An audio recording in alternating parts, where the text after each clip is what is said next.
wanafunzi wakionyesha hofu ya kawaida kwamba giza linaingia na kama wanawahurumia wale umati uliokuwepo, na kama vile wanamkumbusha Yesu, Bwana, hapa ni nyika, waruhusu watu warudi makwao ili waweze kujitafutia chakula walau kwa vile vijiji vya jirani. Lakini Yesu anawajibu kwa jibu ambalo hawakulitegemea, kwamba ninyi wenyewe muwape hao chakula. Washamu askofu wakuu, maaskofu,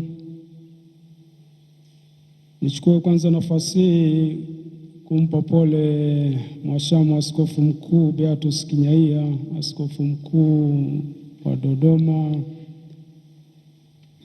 Bamba Kibozi, askofu msaidizi wa jimbo kuu la Dodoma,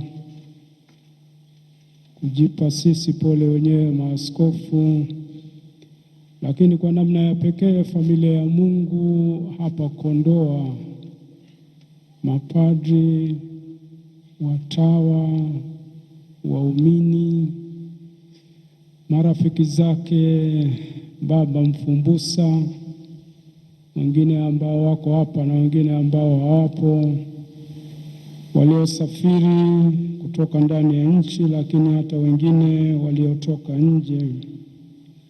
Kwa namna ya pekee familia yake, hasa mama yake mzazi Victoria Sware, dada zake Restuta na Francisca na kaka yake Julius.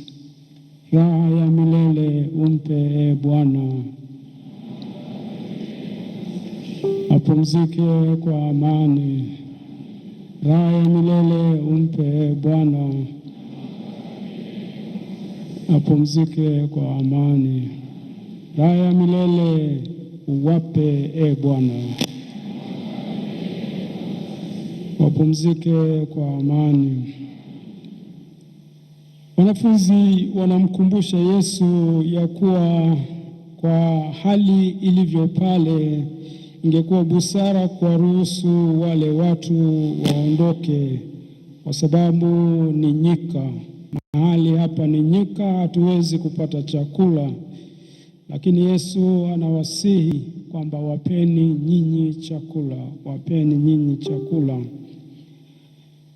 Kwa wengi wanaoifahamu hii Kondoa kabla ya mwaka 2011, kabla ya Baba Bernardini Francis Fumbusa hajasimikwa rasmi kuwa askofu wa jimbo la Kondoa,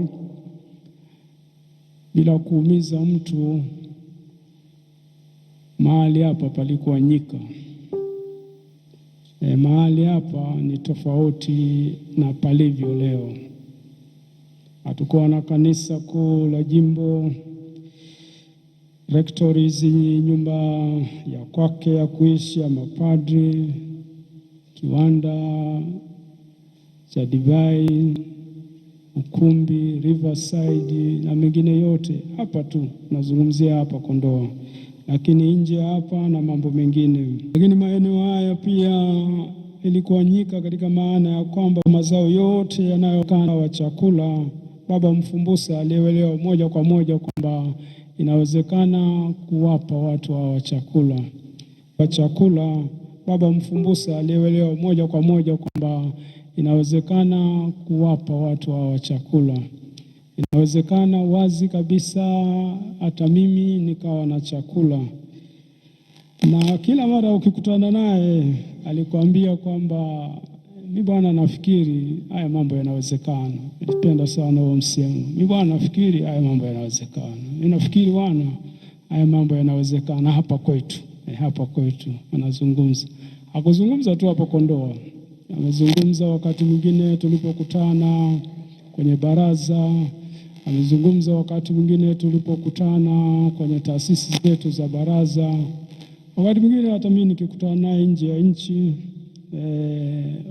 tumekutana, amezungumza utasikia tu wazo lake akilisimamia, anasema haya mambo yanawezekana, haya mambo yanawezekana hapa kwetu. Na yeye anatumia elimu ni namna gani ya kumwezesha mtu. Kwanza yeye mwenyewe kama tunavyofahamu na kama tulivyosikia, alipata elimu nzuri sana kati ya wale ambao walikuwa na vipaji, na kipaji chake alikitumia vizuri, soma vizuri, akapata viongozi wake, alienda akapata mpaka ya uzamivu PhD katika chuo cha heshima cha Gregorian kule Roma, na baadaye anarudishwa kufanya kazi moja kwa moja kama mwadhiri wa chuo kikuu cha Mtakatifu Agustino kule Mwanza. Na tunaelewa katika muda mfupi tu anavyopanda kwanza mkuu wa idara kitovu cha sayansi ya jamii, na baadaye naibu makamu wa chuo taaluma DVCA. Nafikiri angekuwa vice chancellor pia, lakini kanisa likamhitaji zaidi, na yeye alielewa kwamba namna moja ya kuwapa watu namna moja ya kuwapa watu chakula, namna moja ya kutoka nyika, namna moja ya kupoteza nyika, ya kutoka kwenye nyika, ya kutoka kwenye jangwa, kwanza ni kumtokomeza adui ujinga. Elimu yake kwa kweli, level yake ni elimu, uchungaji, mawazo, namna yake ya kutenda ni ya kimataifa. Hata katika historia yake kuna kitabu asubuhi nilipatiwa, kuna watu wameandika vitabu, nafikiri watavisambaza, watatuongoza ni namna gani vitafikia watu, kwa namna alivyoalikwa sehemu mbalimbali, kwa namna alivyofanya kazi na kutoa pia na kuelekeza hata nje ya jimbo lake. Ni uwezo sio wa ndani ya taifa tu, wa kimataifa. Mimi binafsi nilichelewa kumfahamu Baba Askofu Mfumbusa.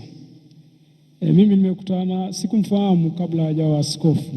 Mwaka 2012 nilihudhuria, wakati mimi sijawa askofu. Mapema sana mwaka 2012 nilihudhuria mkutano pale kwenye baraza la maaskofu, na watawa na watu mbalimbali walikaribishwa katika ule mkutano wa baraza la maaskofu study session. Katika yale makundi ambayo yalikatwa, mimi kwa bahati niliingia kwenye kundi la Askofu Mfumbusa, ambaye yeye alikuwa mwenyekiti. Hapakuwa na askofu mwingine wakati huo, alikuwa yeye tu. Lakini baadaye na mimi pia nilikuwa najaribu kufahamu watu, sikuwafahamu sana wengine. Nikuta kuna watu wanaotoka kwenye vyuo, labda waliwaweka watu wa vyuo pamoja na sehemu nyingine.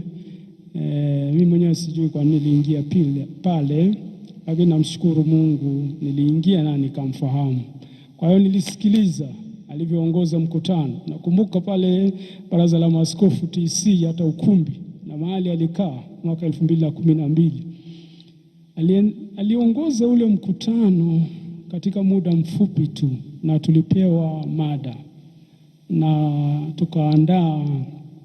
Akateuliwa wakati ule, akateuliwa mmoja mwanataaluma pia kuwa katibu. Kwa kweli mimi mnisamehe, baada ya ule mkutano mimi nikajiuliza, hivi hapa Tanzania kuna watu wa namna hii? Sikujua. Mimi nilifikiri Tanzania labda tunafanana na mimi wakati ule. Nikajiuliza, hapa Tanzania kuna watu wa namna hii?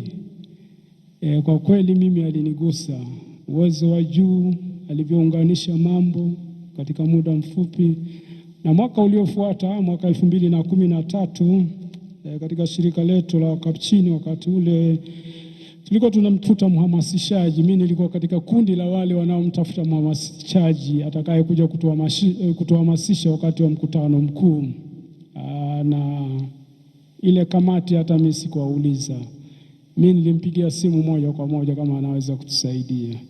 Nakumbuka alikuwa Ujerumani, mara moja amepokea simu akasema nitakuja. Hata hangaiki kuuliza tarehe ipi, wakati gani, mada gani. Nilimwambia tu nitumie email na baadaye ilifuata. Na yeye mwenyewe ndio alikumbusha baadaye. Ile baada ya wiki moja nitakuja, naomba mniandalie projector. Kompyuta yake alikuja nayo.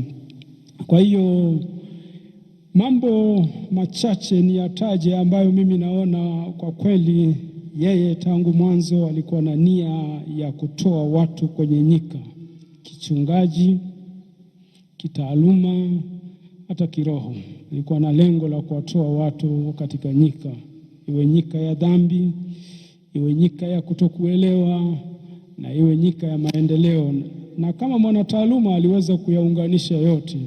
Ingawa wengi wanamtaja kama mwanahabari, lakini kama ilivyo wanataaluma wengine, mara nyingi ni vigumu sana kugundua kwamba Mwashamu Mfumbusa alisoma mambo ya habari.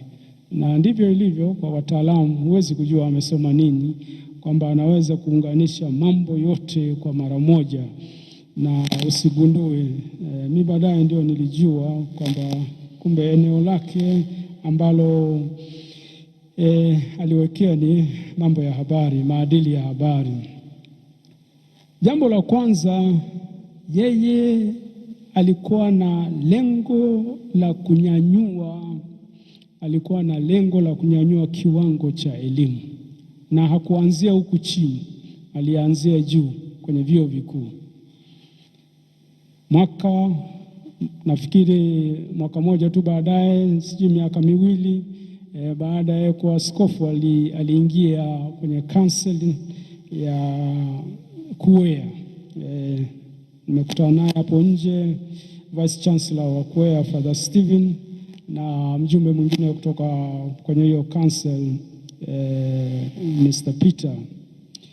Askofu Mark Kadima wa Bungoma, ambaye ni mwenyekiti wa hiyo council ya KUEA, anaandika kama barua ya kutupa pole.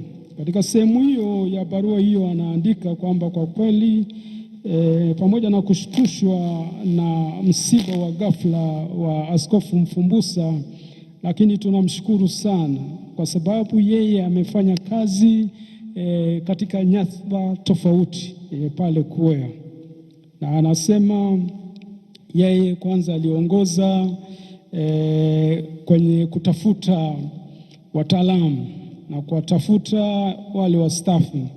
Baadaye aliongoza ile kamati inayosimamia utafiti na taaluma, na baadaye aliingia kwenye fedha. Na mambo mawili siku zote, hata alipoenda Ruku, ndio chuo kikuu cha Ruaha, mambo anayofanyaga yeye, kwanza taaluma lazima ishike nafasi ya juu, kwamba wafundishe wanaostahili. Lakini la pili, taasisi lazima ijitegemee kifedha, sustainability. Na hiyo ilikuwa pale KUEA, alifuta deni pale, na KUEA sasa hivi utamuuliza VC sasa hivi na hali nzuri. Ruku hivyo hivyo. Askofu mwingine Edward Kusala wa Tombora, Sudan, ambaye pia ni kansela wa University ya Sudan, anaandika katika barua hizo, anasema kwa kweli nimefanya naye kazi Askofu Mfumbusa pale KUEA. Anaeleza, anasema kilichonigusa mimi, yule askofu anaandika, ni ule uwezo wa kuelewa kitu kwa haraka, lakini na pia kutatua vitu. Baba Mfumbusa kwa kawaida habaki na matatizo, kwamba ya matatizo lazima tuyafanyie uvumbuzi. Kwa hiyo namna moja kujitegemea, na ile kujitegemea sio tu kwa taasisi ya vyuo vikuu. Amefanya kwenye parokia zake huku, amefanya kwenye jimbo lake, jimbo ambalo lilikuta kwenye nyika. Mnisamehe kwa maneno hayo mazito, lakini akaliweka mahali lilipo sasa hivi. Na hiyo pia aliendelea, pia alisaidia sana kwenye seminari zetu kuu. Yeye ndio alifanya utafiti, akatupendekezea, ambaye tunafuata, kwamba hii mambo ya kutegemea hela za ada, haya mambo ya kutegemea sijui hela za wafadhili hayatatufikisha mbali. Sisi wenyewe tunatakiwa tutegemeze semina zetu kuu. Kwa hiyo akaanzisha ile Seminary Sustainability Fund, na nakumbuka wakati alipotoa ile utafiti wake pale Baraza la Maaskofu, kwamba baada ya muda fulani hela hizi tutazipata wapi, na baada ya muda tutakuwa na fedha kiasi gani, na baada ya muda hizo hela tutazifanyaje, na baada ya muda seminari hizi zinatakiwa ziwe zimesimama. Ni juu yetu kama tunalipa au hatulipi, walau yeye ametengeneza ile roadmap huyo. Na hata kwenye seminari ni maaskofu wachache sana ambao wamefaulu au hawapo, labda ni yeye tu, mimi sikumbuki kama wapo, wanisamehe, ambao pamoja na kazi kubwa ya uchungaji katika majimbo yao na majukumu mengine mengi, aliweza kwenda kufundisha kwenye hizo seminari. Amefundisha Mwenda Kulima kule Kahama, amefundisha Kibosho, amefundisha Tungamo. Kwenye clips hizo zinaonekana, na hiyo kazi amefanya yeye, anaonyesha kwa kufundisha, lakini yeye pia anaelekeza. Hata mara moja nakumbuka tulikutana naye, anasema pale, nimewaelekeza wawe na kompyuta, wawe na projekta.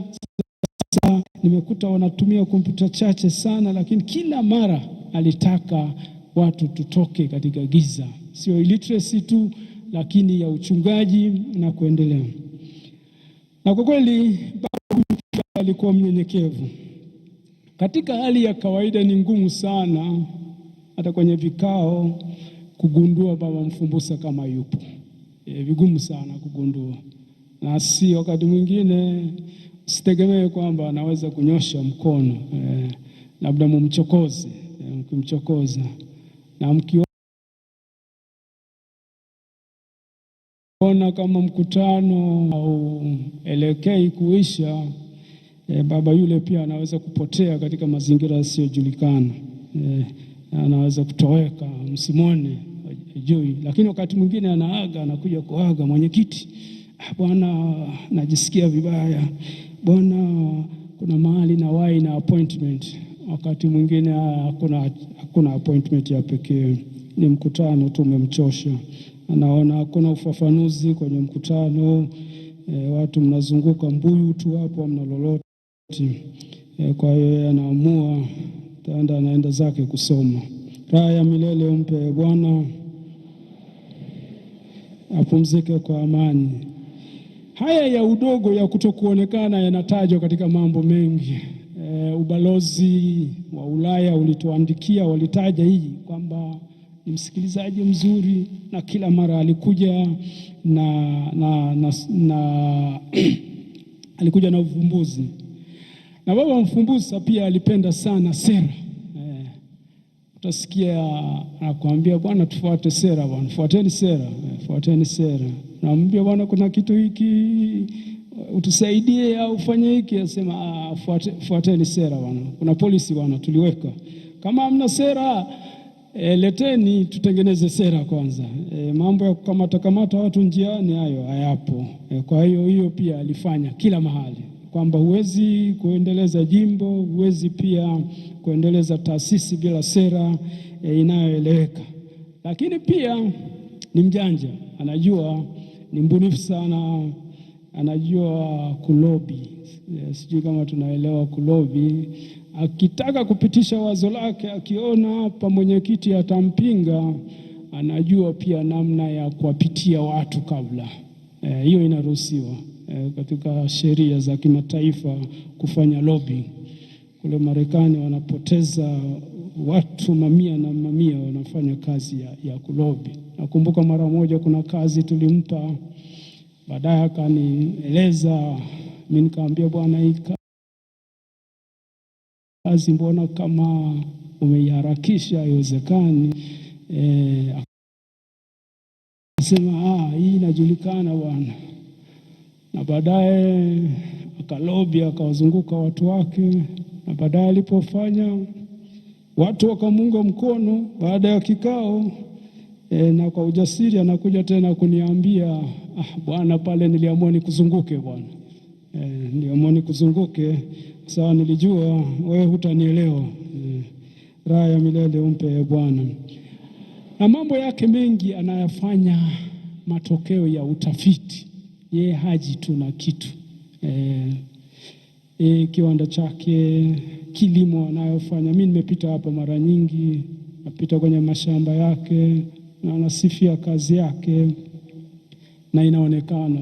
Unaona mkungu wa ndizi, ananiuliza sasa, mkungu wa ndizi una tofauti gani na ule wa Israeli?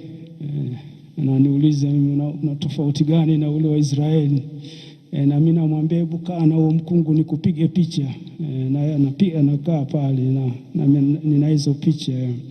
Sasa ni mara nyingi ni matokeo na mimi ni mkarimu. Maana yake ukiomba msaada, kitu chochote anakusaidia. Ukimtumia kitu sasa hivi, kabla ya jioni ameshakurudishia, amekurekebishia. Hata mimi nilimwomba, baadhi ya vijana wake walikuja kule kwangu kunisaidia kazi tofauti. Watu wengine wanaweza kufikiri walikusaidia, nitawakaribisha, lakini sio kesho. Tumsifu Yesu Kristo. Wazo la pili, hii nguvu Baba Mfumbusa aliitoa wapi? Nafikiri wazo tunaweza kulichukua katika somo letu la pili baada ya mitume, Matendo ya Mitume sura ya 5, Matendo ya Mitume sura ya 5 mstari wa 27 mpaka 33. Wale Petro na wenzake, baada wale makuhani na watu wengine kuwazuia mara nyingi kwamba tumewaambia msihubiri habari za ufufuko wa Yesu, nyamazeni, vinginevyo tutawafunga, vinginevyo tutawaua. Mitume walikuwa wanaingia gerezani, wakiachiwa wanarudi, wanaenda kuhubiri. Baadaye Petro anajibu kama tulivyosikia, anasema sisi inatupasa kumtii Mungu, sio nyinyi. Nafikiri katika yale yote ambayo aliyokuwa anafanya Baba Mfumbusa, ni ishara wazi alikuwa anasikiliza sauti ya Mungu. Ndio maana aliweza kututoa na kutuelekeza kila mara, mimi inanipasa kutii sauti ya Mungu, sio mwingine. Kwa hiyo ndugu zangu, ni mambo mengi ametuachia. Nafikiri hiyo pia ndio aliyofanya katika uchungaji wake, kutii sauti ya Mungu. Na kila mara yale aliyofanya, sio tu kwamba alitaka kufanya ili ampendeze binadamu, ili afaulu tu, lakini siku zote naye alifanya kwamba katika hili Mungu anataka nini.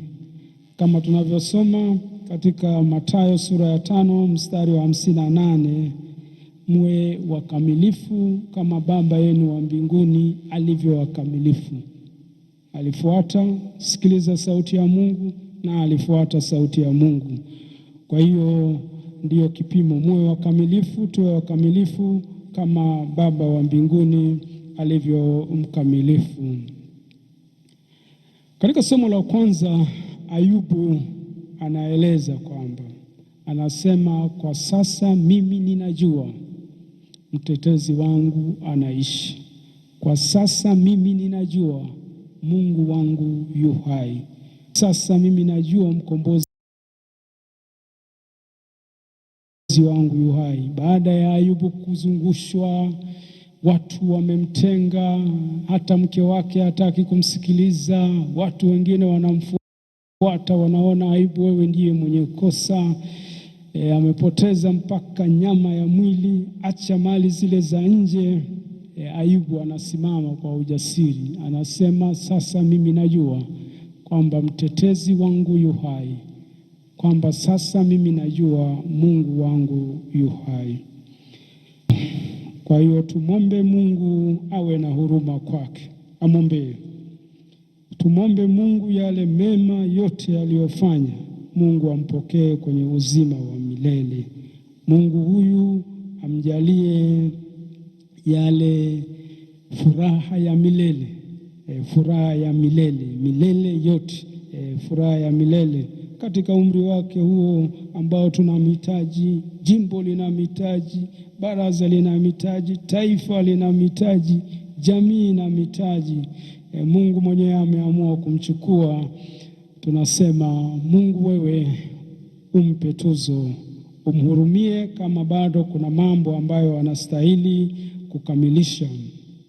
Tukisoma Luka sura ya 24 mstari wa 35 mpaka 48, tunakutana na wale wanafunzi wa Emmaus. Wale wanafunzi wa Emmaus baada ya Yesu kufa, kuzikwa, wakaachana na Yerusalemu.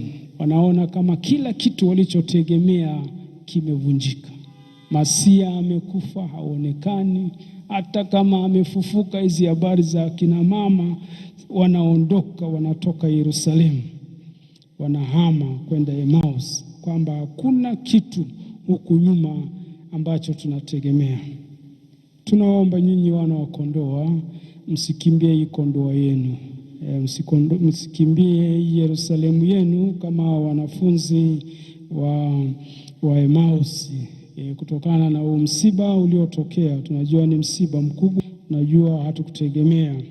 Labda wengine wameshatoka hapa, wako njiani huko Nchemba, sijui wanaelekea wapi, au huko Dodoma. Tunaomba warudishwe kama wale wanafunzi wawili walivyorudishwa, warudishwe na Yesu mwenyewe katika Yerusalemu. Ingawa waliondoka na huzuni, warudishwe kwa matumaini, warudishwe kwa faraja. Katika msiba huu muone msalaba kama ilivyo msalaba siku zote. Msalaba sio kushindwa, msalaba ni njia. Imani yetu sio kukimbia yaliyotokea. Imani yetu ituruhusu kuona vitu tofauti.